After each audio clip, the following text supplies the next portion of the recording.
Ora sidone kan mergone cacah candhi 1000 kuwi kudune sewengi dadi ning urung wayahe dadi awakmu ngerahke karo para mbok-mbokan.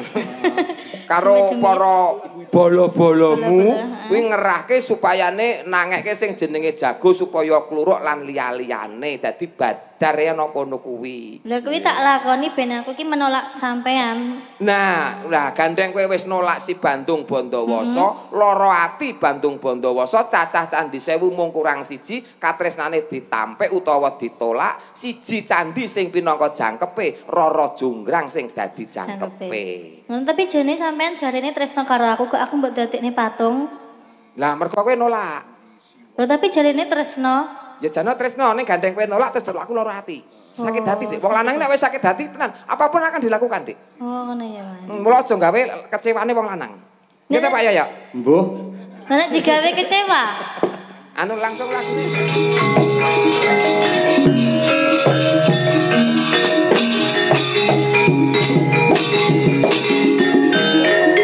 Kedep tasma aku nyawang selendang biru.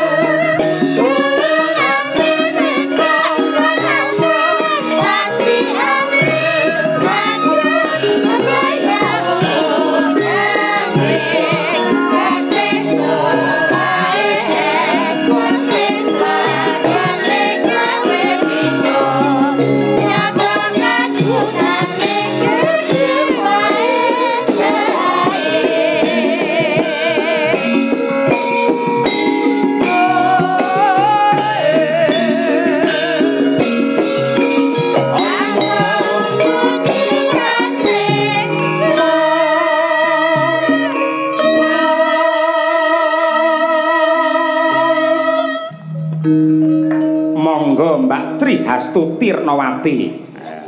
Spesial iki.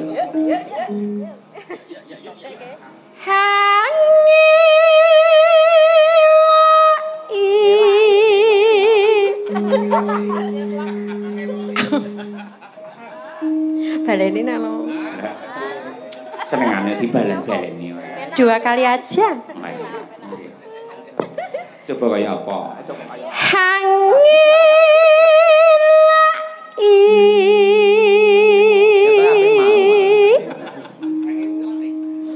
Janji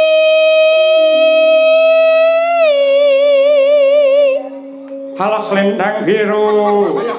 halah selendang selendang selendang selendang biru Selendang. Selendang selendang selendang selendang Dan sing kok pacing. biru among among ngenai hati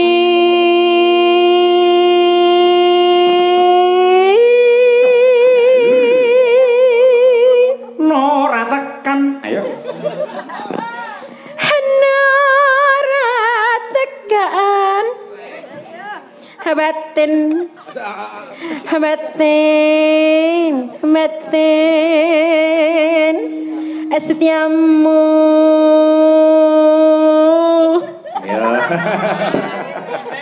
Ayo. Iki sing girang iki ngangge alah ayo. Alah ayo cik rok lu. Alah selendang biru. Malah kaya Jamil. Alah. Ayo sekali lagi Mbak Tuti. Tetapan janjimu selendang biru.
tak njajal suarane anakku wedok iki, putrane Pak Marsudi Laras.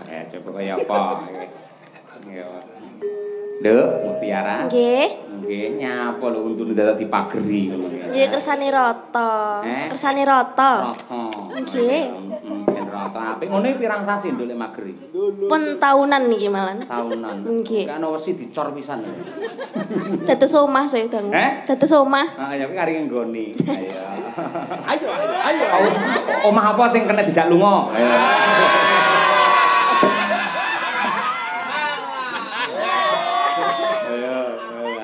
Mutiara. Piye merasakan panggung perdana di Madangkara? Nggih, remen sangat, Pak. Saged nderek ajar enten mriki. Nggih, syukur. Sampeyan semester pinten?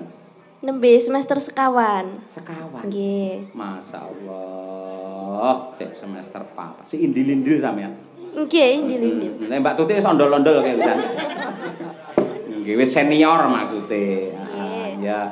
Engko aja nganti ngrasani ya, malah melu buka sing bayarane semene aja ya. Boten. Aja ya. Boten. Ketoke lek kurang ngono ndang Bu, tambah Bu ngono kuwi. Nggih mesti nyuwun nek kira. Nyuwun ya. Nggih. Ya, syukur. Kose teng pundi? Alah. Kenapa kok teng kos? Sapa ngerti pas Bu Kesi lagi sibuk ngurusi Wisma Rangkung kok anu Pak Cahyo sampean sing golek sinden aku iso berkunjung ke tempatmu. Ya kentingan pemburi kampus. Apa nguresan ngulon? Endi? Bu Kesi pripun niki? Napa perlu kula jawab? Oh iya dijawab no, ora apa-apa nduk. Ndak bapakmu ben marah. Aku iki berbuat apa mesti dipangestoni istri. Iya ibu ki santai kok nduk. Bapakmu ki wis bagine ibu ki wis tak liarke.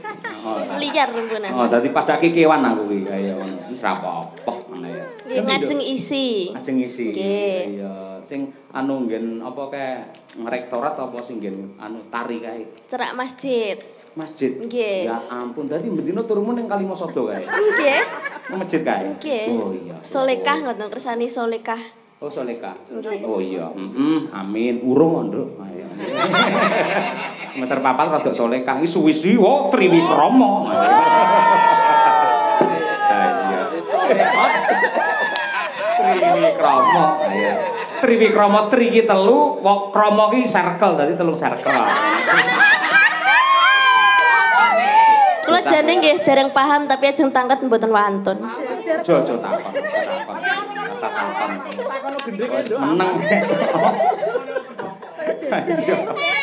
Ngono kuwi. Mau yo mangkat ke anu sawan ke sanggan. Nggih. Karo sapa? Kalih Mbak Winong, Mbak Birgita. Sing ngejak sampean sapa? Bu Kesi. Liwate? Lewate tol. Loh. Kenapa kok sami guyu kenapa, Pak? Ya bener 100 kowe. Iki kena iki. Ayo. Kena dikaryakan kena iki Pak Gareng iki. Bocare bener liwat tol, mosok liwat gundulmu. Tegese Bu Kesi memberi amanah ning sapa terus ngabari sampean lho maksudnya. Sinten nggih? Langsung Bu Kesi ya. Nggih, Bu Kesi. Terus yang mari kenang-kenangan mau perhiasan sampean to? Nggih. Kok sampean duwe apa? Bestik apa jenenge? Apa kan? Nggih, kula menika damel sekedhik karya. Oh karya. Aksesoris sinden mawon. Oh ngaten. Komplit ya? Nggih, dereng namung melati mawon. Melati. Alhamdulillah malah viral. Viral. Desaine niku. Lah. Berarti lek viral ngono iki karo Dalang Adi terkenal ndi kan? Tanggane kuwi lho. Anjen lelakon iki, mari kudu guyu. Wis ora apa-apa nduk, muga-muga kerasan ya nak ya. Nggih, pangestunipun. Ya, betul kaya apa kuwi. Langsung kaya bis ya langsung. Yo, nduk. Coba dicek sik no suarane.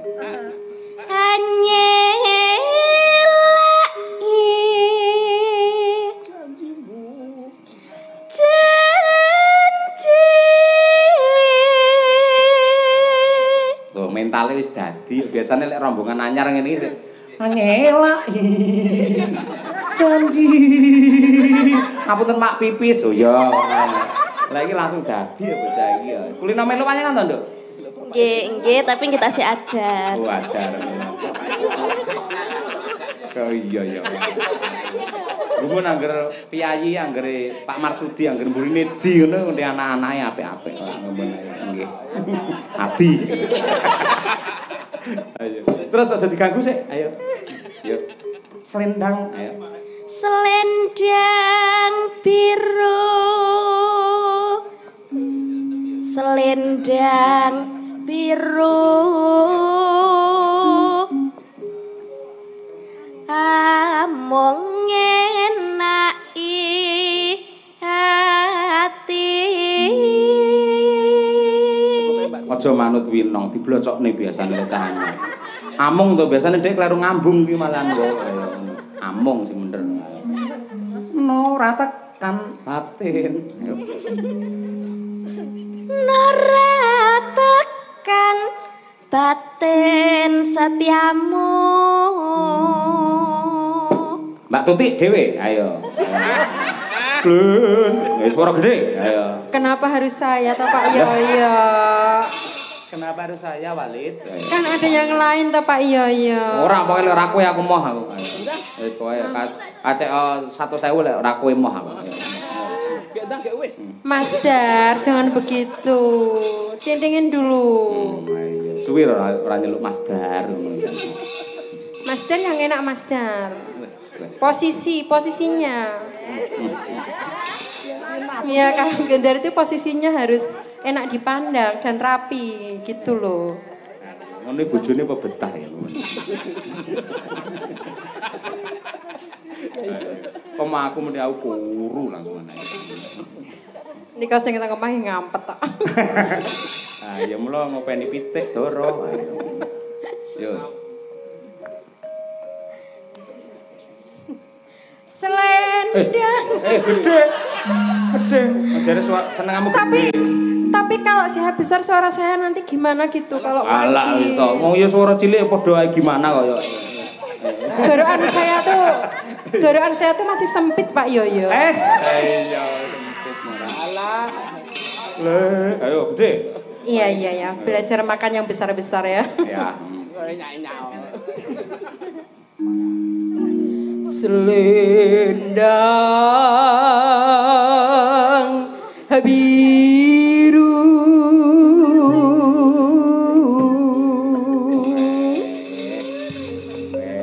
Ternyata enak yang besar Pak Yoyo. Iya menurutmu. Iya. Ya ndak dintekne ya. Coba kembali ke Tiara ya. Cilik ae nduk aja melu gede. Tatapan janjimu selendang biru. Nah, luar biasa. Waranggono cacah cik rok lupa mok 6. Merantasi kabeh penggireng cik rok. Karo ngono ya karo batine sumber lho, rene taslim jalan to. Kuwi Joko ngono kuwi lah terus kulamu pancen iya. Mulane kuwi jajal rokokmu apa malah.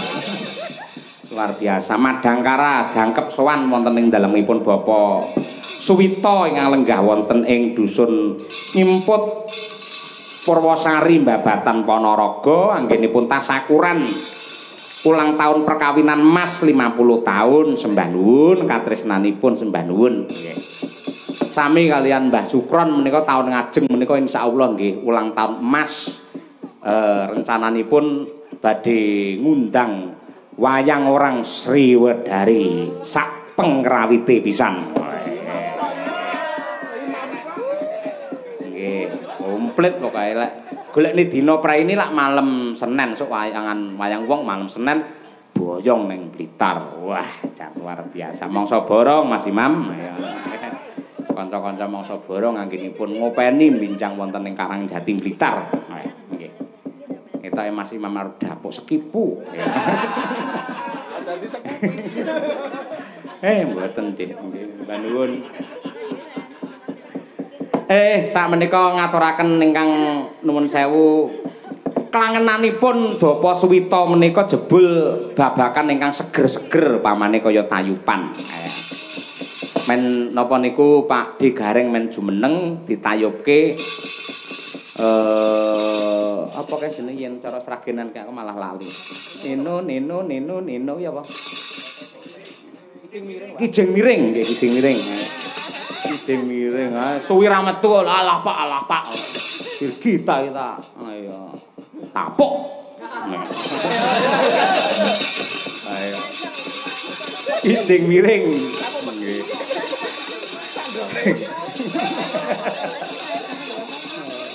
Ayo, kijing miring. Monggo Mas Teguh Palur, monggo men jumeneng Pak Gareng. Nggih, monggo.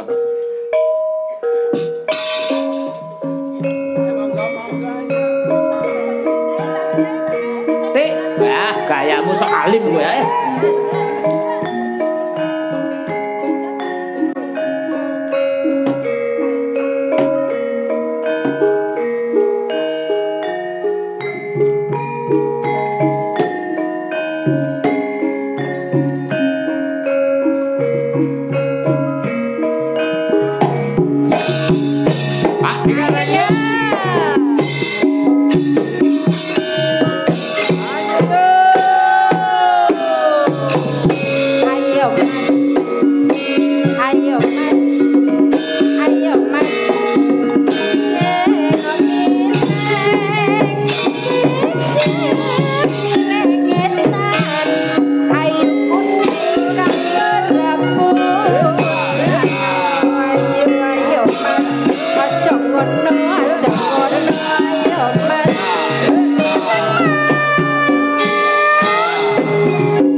Varian Dik ya Pak Dik. Ayo. Sekaliwat aja dikaru yen rati empat orang. Ayo Mas, aja ngono. Ayo Mas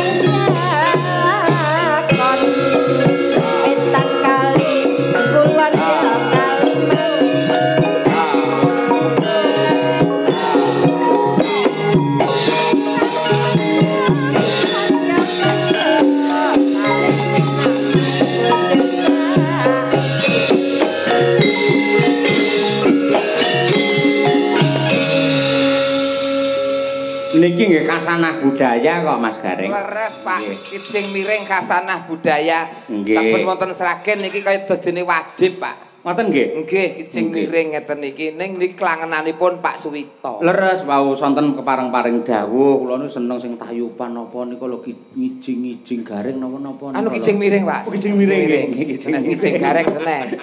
Kijing miring Pak. Kijing miring. Niku malah mboten mung remen paring dawuh. Nggih. Paling dawuh ngersaki kijing miring mboten ning panci gara-gara wau pun ngendika panjenenganipun Mbah Suwita kepareng badhe minggah panggung badhe nembang piyambak. Estu niku. Lah kula niku mboten nate kok cucuk tumbakan, Pak. Tumbak cucukan. Leres cucuk tumbakan. Nggih. Alhamdulillah menawi ngaten. Nggih. Mbok monggo diaturi jenengan. Lah saestu ngaten iki. Nggih. Nggih. Monggo Mbah Suwita menawi kepareng badhe tindak panggung. Lho pun siap. Nggih, monggo. Monggo kula casi wanci Mbah Suwita. Iringanipun menapa, Pak? Nggih, napa niku? Pujiku ya coba kaya apa? Pujiku muga langgeng. Pujiku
panjenenganipun kersa tindak panggung piyambak.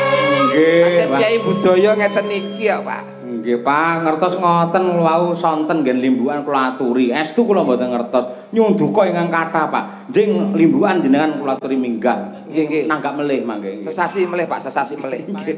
Nggih. Sugeng enjing, Bapak. Sugeng enjing. Nggih, ngagem mik. Nggih. Niki pun mungel, Pak. Nek mboten mungel jenengan unek-unek nggih, pun mungel nggih. Nggih. Sugeng enjing Pak Suwita. Nggih, sugeng enjing. Nggih. Mugi pinaringan sehat. Pangestunipun. Ramune apa ya? Layu. Kersane muni ya. Nggih pun. Enggak kuwi. Jenengan menang nanggap mboten napa-napa. Niki langsung dituku kabeh mboten napa-napa. Ayo. Nggih, matur sembah nuwun. Saking keparingipun paring wekdal dhateng kawula. Niki kula kenteng napa niki? Lho. Nembang. Nggih. Nyuwun pangapunten kula niku remen dhateng gending, remen dhateng ringgit. Ning mboten saged napa-napa. Nek lak saged bayar. Saged. Lah nggih. Yes, langsung mawon, Pak. Langsung mawon. Ngene saged kangge conto, Pak. Tegese wong tresna iki ora kudu dadak ngumbar swara aku cinta wayang, ayo kita lestarikan wayang. Ning meneng anteng kaya beliau Bapak ngerti-ngerti nanggap. Lho, ngeten iki suri teladan nggih. Nggih, suri teladan. Niki dadi ganjarane njing ben mapanipun swarga jajar Nabi Muhammad sallallahu alaihi wasallam. Nggih. Nek niku kesangeten, Mas. Kesangeten. Mboten, Pak. Pancen wong nanggap wayang niku ganjarane swarga nggih, Pak. Ayo nggih. Leres. Nggih, Pak. Niki promosi. Lah niku lantar panji magrib dangu sembahyang menyang kali nangki timbo. Alon sing urip nanggap wayang suyen mati munggah swarga. Ngoten, Pak. Nggih. Ngaten nggih, niki rebat cekap mawon. Gandeng kula niku mboten saged, Pak. Saestu. Kula niku remen dateng gending, remen dateng wayang. Ning kula niku mboten saged nyanyi, mboten saged nembang. Nggih, ngaten. Napa malih joget. Ning ngeten, nyun sewu. Nggih. Ampun sewu, Pak, mboten duwe kula. Ngaten. Nggih. Niki mangke kula nyuwun gending ning nggih. Menapa? Pangkur Lombo. Pun ganti. Biasanya tambal ban. Lah kowe ora iki. Niki nyuwun sewu kula nyuwun gending Pangkur Lombo. Monggo ingkang ngersaan apa ingkang ngasta kula namung ngaturaken agunging panuwun. Ampun monggo, Pak. Panjenengan pun kagungan kamardikan kemenangan penuh mutlak. Nggih. Pun bayar kita, Pak, nggih. Pun niku pun menang badhe ngersake sing pundi pun monggo, Pak. Nggih. Nggih, monggo kersa sinten ingkang ngasta kula namung nderek matur sembah nuwun. Oh, ngaten. Yayi kok, jan prasaja. Saestu niki nyuwun pangapunten niki. Nggih, mboten napa-napa nggih. Nah, Pangapunten.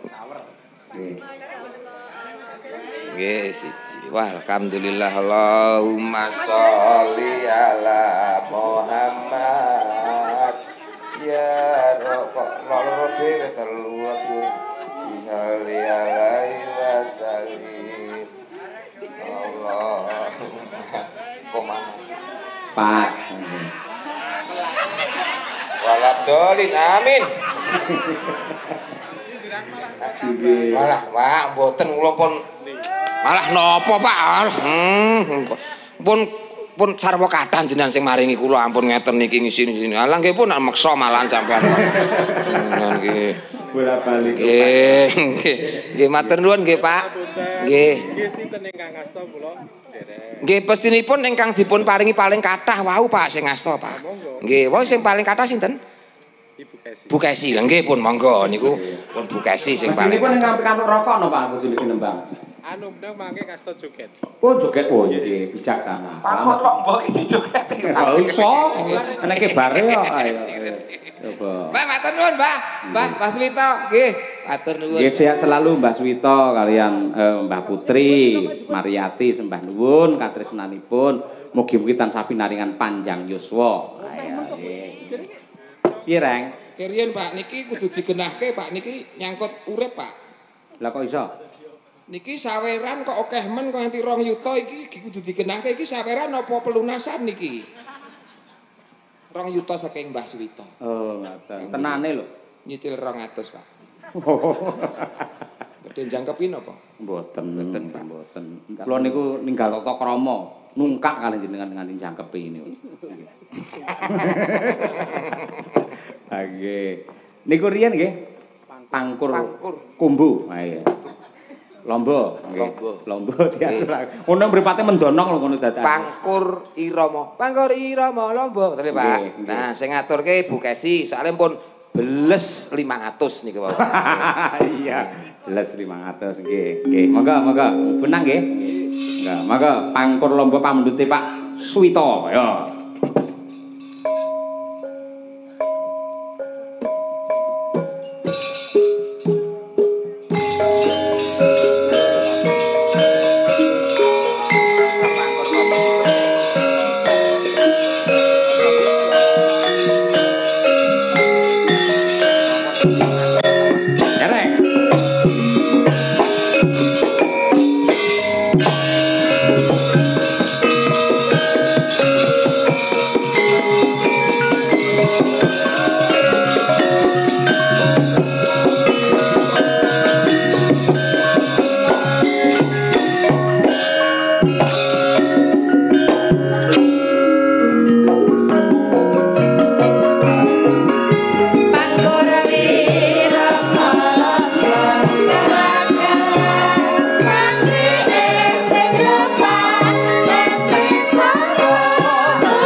dawuhipun Mbah Suwito. Inggih. Nek langenanipun menika. Dawuh leres, Mas Piyayi sepuh niku nggih ingkang mat-matan ingkang nyemek-nyemek kados mekaten Mas Garing. Nggih, wong niki wancine nggih pun gara-gara tembunge saka raga-raga rasa. Nggih, nggih. Diaturke sing klasik-klasik. Nggih. Ngeten niki wong nyatane diaturke klasik-klasik wonten ing pundi? Mriki niki Pak. Purwosari. Purwosari sing mriksani taksih full tegese niki pecinta utawa pemirsa wayang sejati nggih ngeten niki Pak. Pengamat wayang. Pengamat nganti gara-gara taksih lenggah sekeca. Niki ndadekke semangat sing nyambut gawe ya kanca pengrawit ya pesinden ya dalange. Leres. Nggih, Mergo wayang niku lak tontonan. Tontonan. Mesti satu paket dengan penonton. Penonton, mula penonton sik webak ngeten niki nek pomo kula dalange Pak kula barke sesuk jam 11 awan ngeten niki Pak. Lah terus sing mbayari sapa? Nggih mboten enten. Nggih. Watone karo sampean? Anu kula repot Pak mengke Pak. Repot titip. Rasa tekan ngendi-endi. Nggih. Lah niku pancen katresnane Piyai Ponorogo wabil khusus ing Kecamatan Babatan menika menawi kalih wayang minded saestu. Leres. Ngoten Ini kok kabare kok 20 tahun lagi mulai wayangan niki to Pak. Nggih. Muga-muga niki awal yang baik dimulai dari keluarga Mbah Suwito. Nggih. Ngoten mengke saya sering wayangan wonten mriki. Saya ngrembaka wayanganipun ora mung 20 tahun pisan. Amin. Ngoten sing jalari panjenengane Mbah Suwito. Ngoten niku. Padha karo Mbah Suwito ngeling-elingke karo warga masyarakate ayo eling marang budayane carane piye nanggap. Kaya panjenengane Mbah Suwito. Leres. Apa to pedahe pidato? Mari kita lestarikan budaya kita wayang yang adiluhung, ora tau nanggap. Ya kecut, Pak. Nggih. Ora perlu kakean gunem sing tanpa guna, kados Mbah Suwito ngerti-ngerti nanggap wayang. Yes, langsung nanggap. Nggih, dawuh leres. Nggih. Menika Mas Gareng wonten pamundhut sambel kemangi. Ya nggih, menika dipun aturaken coba kaya apa. Nggih. Genduk winong nawangse, Nduk. Coba kaya apa, Nduk? Nggih. Monggo Cahayu. Kali-kali rasan jaran sikna ngeman-eman ayo dihemat di apa wi disimpen sik tenagane. Mergo lek juaran ngono kaya pancen ya kotos-kotos tenan. Ya ngono kuwi. Coba Kringete sing kotos-kotos. Iya, menyang Nduk, ora kudu disupoti ya ini support. Mboten ngagem spot Pak niki. Nggih, pun para eruk nggih Pak nggih. Esuk. Nggih para esuk kami sosolen Pak. Nggih. Mang tuturi ta winong niku. Lah kok napa? Lho men dadi seniwati yang sehat lahir batin, bermoral, beretika yang tinggi. Lah niku kalih anu ben etuk pacar. Wis gitu. Tolong. Mosok ora untuk kabar, ora untuk pacar to? Ndak belum. Mau malah kabar iki wis gonta-ganti kok. Ndak. Nggih. Piye Pak Gareng ngene Pak Gareng? Nggih, mboten badhe nuturi sing pripun-pripun ning sing penting niku lumadi nglestarekke budaya linambaran ati, insyaallah mengke langkung sae Pak hasilipun. Nggih. Ngoten Pak. Leres. Nggih napa mboten Pak? Leres. Malah manut agama niku nun sewu Piyai Putri jane mboten kudu nyambut gawe. Ning malah jenak pinarak wonten dalem yen perlu masak wae yen cara Arab ngono Piyai kakung sing masak. Niki lak tegese ngewangi perekonomian rumah tangga to Pak? Lah nggih tegese niku spesial. Iki diperbolehkan Pak. Nggih, leres. Nek ngugemi ngoten niku bukesi kudune teng dalem. Nggih. Loh, lek dhewe ning dalem nang omah ya ora iso tenang. Kok masalah ra tenang? Mergo aku sesuk rampung wayangan nggo dhuwit mulih kuwi mbuh nang endi ngono. Nggih niku masalahe teng mriku niku, masalah terberate ngoten niku. Lah iya. Mula saka kuwi nggih. Iki ngangge bawa ora nang kino? Napa niki? Anu sambel kemangi. Bawane napa? Kula browsing teng Gembah Google niku belum ditemukan bawa sambel kemangi, Pak. Belum ditemukan, Pak. Oh iya. Ora apa-apa, nek ngono diaturake langsung kemawon sambel kemangi. Kula aturaken dumateng sedaya para lenggah ngentasih jenak pinarak nenggani mangestoni dumateng pagelaran dalu menika. Mugi-mugi bapak-bapak ibu-ibu entasih pinarak lenggah tutuk mirsani wayang dipun paringi tutuk anggenipun momong putra wayahipun sedaya. Amin. Mugi pinaringan rezeki kang kathah berkah lan barokah. Amin. Oh niki sarana melek sarana kangge ndonga kok, Pak. Leres. Nggih. Amin. Monggo, yuk sambel kemangi. Nyanyos.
sembah nuwun. Nggih. Pamundhut sambel kemangi sampun dipun aturaken. Nggih. Lah kala wau wonten piyayi-piyayi ingkang rawuh Mas Gareng niku menawi mboten lepat nyariosaken babakan kelestarian lingkungan utawi kelestarian alam ingkang magepokan kalian ing sukuning Gunung Kendeng. Wong sumitranipun nuwun sewu Pak Suwito menika kathah wonten ing saking Laladan Pati, saking Bluro menika wonten. Oh, ngaten. Randu Blatung. Lah wau paring dawuh ngersakaken tembang-tembang ingkang tentang pelestarian alam. Alam, pelestarian alam supaya nek alam tetap bersahabat kalian kula panjenengan. Nggih. Jadi melestarikan alam untuk kelestarian anak dan cucu kita. Nggih. Karena alam dan isinya bukanlah warisan dari nenek moyang, namun titipane anak putu sing kudu direksa lestarine. Nggih. Jan kawahane arep rono kok ya. Nggih. Nyuwun bawanipun kakung dandang gula titipan. Nggih. Monggo Mas Sulomo Mas. Nggih. Monggo Mas. Wonten rayaan aku aja nggih. Itu kaya apa? Nggih. Nggih.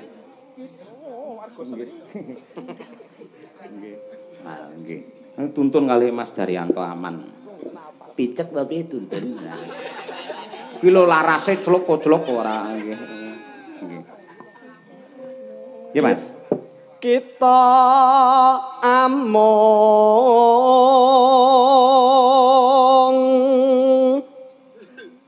acaspa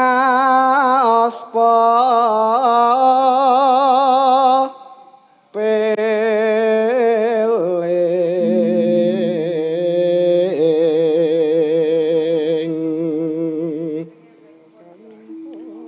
yo kalimput marang titipan nira ambak piyayine alit Mas Sulomo niku ning swarane arum wantene Pak nggih wis tenan kaya kaset Lokonanta ha nggih laras nggih arum manis martabak niku Pak mboten tegese ya swarane arum ya ana manis-manise ngoten lho nggih kang nyambung sejarahe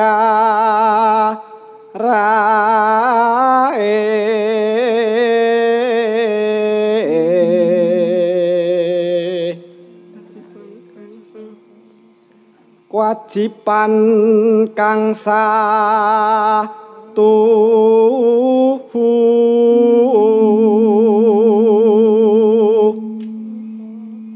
ngupakara murih becik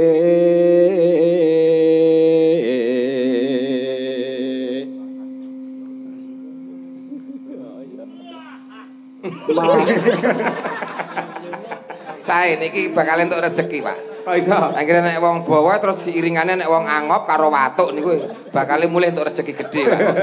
Nggih. kuwi sik apik biasane pas suwepi no Sip. ayo Pak mulih wayangane elek Iku rekotane arep tak potong nggon iki ajeng kula simpen. nggih napa Nggih nada dering HP.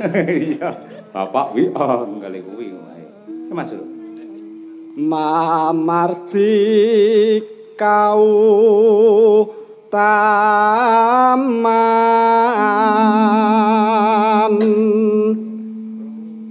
mamreh bisa tus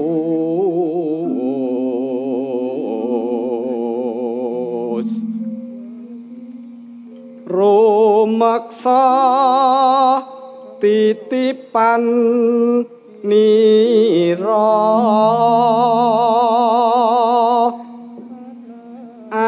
anak putu binuti murih lestari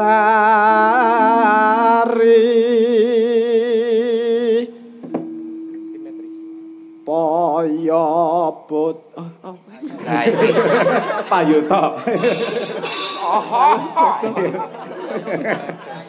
Payuta. Payuta. Layur. Ya tak rezeki ta. Payo padha nindakno.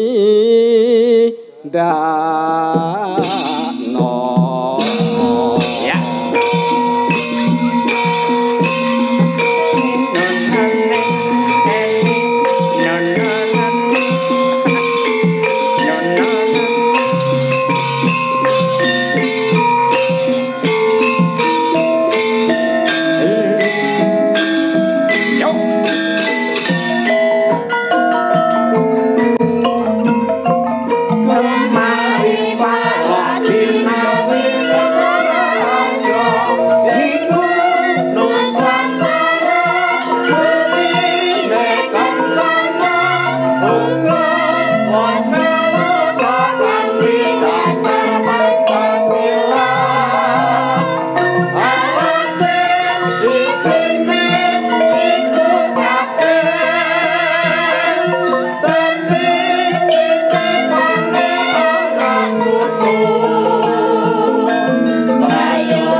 Satu sifat indah untuk manusia adalah penuh cinta kasih, dan cinta kasih tersebut tidak hanya sesama makhluk hidup namun juga terhadap lingkungan dan juga lestarinya alam, Mas Gareng. Leres, nggih, sinergi alam kalian manusia. Nggih. Cinta kasih yang diberikan tidak hanya sesama manusia namun juga diwajibkan mencintai alam. Kalau kita mencintai alam, insya Allah alam pun akan memberikan kebaikan untuk kita. Nggih. Mila sosok menawi wonten piyai ingkang aduh ki anu cuacane tidak bersahabat. Janjane sing mboten bersahabat niku sing miwiti malah menungsane riyin. Oh ngoten. Rusake alam niku mergo saka pakarti lan napsune menungsa niku. Nggih, Nggih, mila saking. Kula aja lali nebang satu pohon wajib nanam 1000 pohon. Nggih, dawuh leres. Niku jenenge napa penanaman kembali niku? Reboisasi, Pak. Reboisasi, kembali boisasi penghijauan. Lek reformasi. Reformasi, niku kembali, formasi itu tatanan. Jadi kembali ke tatanan. Reoni. Reoni, itu kembali, oni itu ketemu. Jadi ketemu kembali. Remason. Panas, Pak. Wah iya. Ayo sik kelingan ae ora. 2015 niki, Pak. Iya nggih. Niki jenengan ki kudu nyoro adate ya campur saren Dik. Ayo. Lah pripun lah, Pak? Wanten no, tanjake duet kalih Waranggana. Saged Pak kula. Rara Jonggrang? Mulah lah ngomong lara jonggrang to. Sak ambruke candine menisa kula. Nggih. Iso Pak, iso. Nggih, nggih. Kalih sinten, Bapak? Bir, oke Bir. Oke, wah oke, sip. Oke. Kalih Jonggrange coba kaya apa. Nggih niku. Mbak Birgita Ayu. Pamane jenengan sebagai apa berarti? Kula Bandung Delontong Woso. Bondowoso ya, Mas. Bondowoso ki nek gagah gedhe dhuwur entene sementen ya Delontong Woso. Oh iya. Nggih niku. Malane nganti gawe pengiram-iram pancen ayune kaya ngoten niku Jonggrang. Nggih, ning dasare wong Bandung ki wonge sembodo. Ya lanange jagat, ya baguse jagat, ya sektine jagat, ya sugihe jagat. Apa wae sing dikersake sing disuwun kalian si Rara Jonggrang kabul kabeh diparingke kalian si Rara Jonggrang. Tapi kan aku ora tresno, tapi kan Jonggrang kan ora tresno karo Bandung. Ya tapi kan akhirnya terus gelem mergo njaluk bebono kuwi mau. Tapi kan gak sida. Lah sebabnya enek to kok ketapi. Lah rasidone sebabnya apa? Ya mah. Ora sidone kan mergone cacah candi 1000 kuwi kudune sewengi dadi ning urung wayahe dadi awakmu ngerahke karo para mbok-mbokan. Karo para bolo-bolomu kuwi ngerahke supayane nangeke sing jenenge jago supaya kluruk lan liya-liyane dadi badar ya ana kono kuwi. Lah kuwi tak lakoni ben aku ki menolak sampean. Nah, gandeng kowe wis nolak si Bandung Bondowoso, lara ati Bandung Bondowoso, cacah candi 1000 mung kurang siji, katresnane ditampek utawa ditolak, siji candi sing pinangka jangkepe, Rara Jonggrang sing dadi jangkepe. Tapi jane sampean jarene tresno karo aku, kok aku mbok dadekne patung. Lah mergo kowe nolak. Lho tapi jarene tresno. Ya jane tresno ning gandeng kowe nolak terus aku lara ati. Sakit hati, Dik. Wong lanang nek wis sakit hati tenan, apapun akan dilakukan, Dik. Oh, ngono ya, Mas. Mula aja gawe kecewane wong lanang. Nggih Pak Yoyo? Mbuh. Nek digawe kecewa. Anu langsung lagune narasumbere mbuh. Narasumbere mbuh. Nggih. Nggih. Rara Jonggrang coba kaya apa? Iringanipun menapa, Pak? Garapanipun menapa? Loh, dangdut. Oh, nggih. Nggih. Dangdut salapan. Nggih. Monggo diaturaken Rara Jonggrang menika nggih pamundhut saking Sutresna Budaya Dados.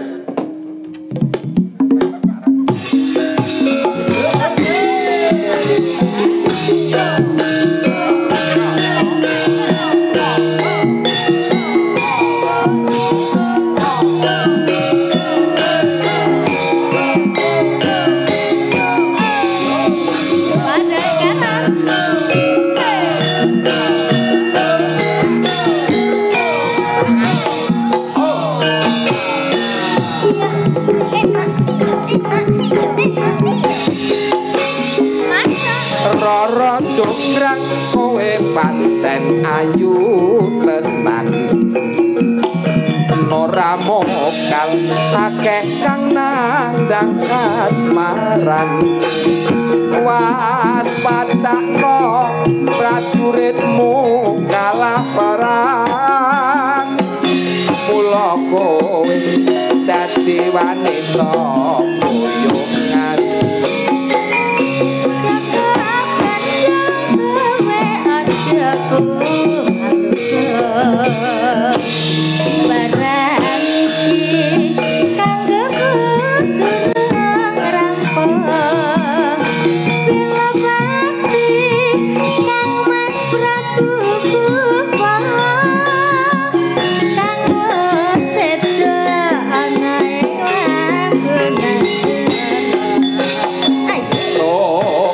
tobat dasar wanita keparat apa ra ngerti yen Bandung lanange jagat putra ratu pengging Prabu Damarmaya aku duwe ati sakti Bondowoso Rara Jonggrang manungsa sur pundhut garwa Jaga Bandung aku duwe bebenan Candi 1000 sawengi kudu dadi iya Jonggrang panyuwunmu kanggo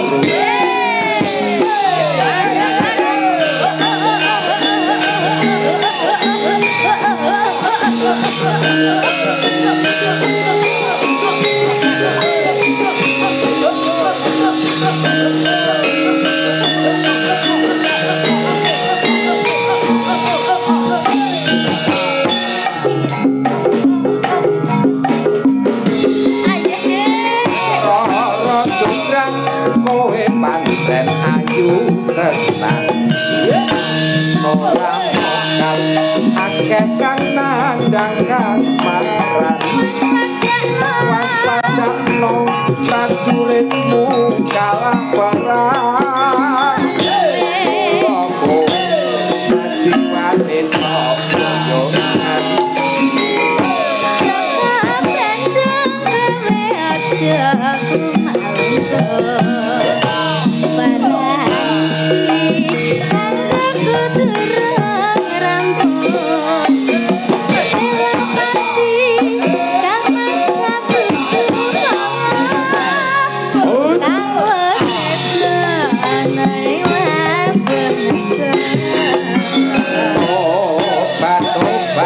dasar wanita keparan ora ngerti yen Bandung lanange jagat putra ratu pengke Prabu Dapakaya aku duwe aji sakti Pandawasa Rara Coklat manungsa bondo